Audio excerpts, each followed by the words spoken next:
On social media, you let a lot of stuff roll off your back. But this one, really got under my skin because it wasn't just about me. It was where I worked, and it was my students and my colleagues. And for a guy to sort of pull out this Ivy League credential card when he's most famous for saying really dumb and wrong things on the internet seemed a little too far. And what was really cool was actually students or former students of Grandview were either replying to me or DMing me or sending me emails like, hey, we saw this.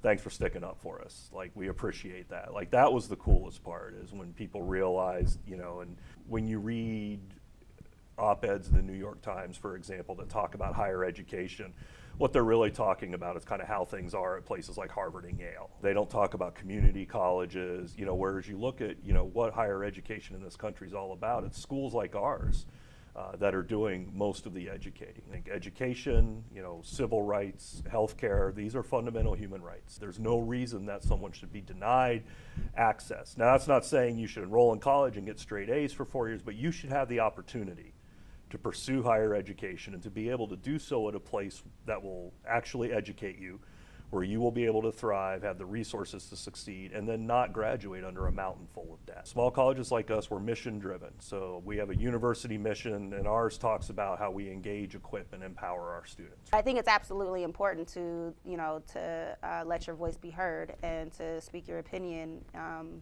And to defend the school that you're at. The primary ways is seeing how, the various paths that our students take to come to us, right? A lot of our generation, or students are first generation college students.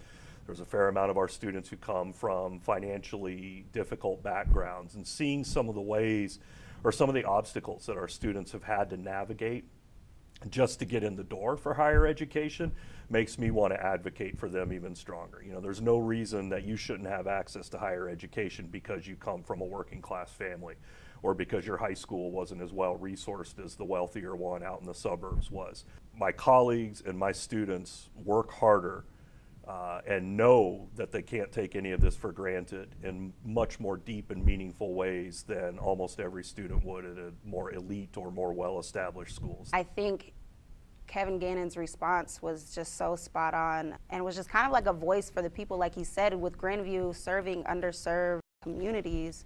He really, I felt like, spoke for us, people who don't have access to higher education or is able to, afford to go to an elite school. The work that we do here, it matters, and it matters deeply. And just because there's not a name brand attached to it doesn't make it any less worthy.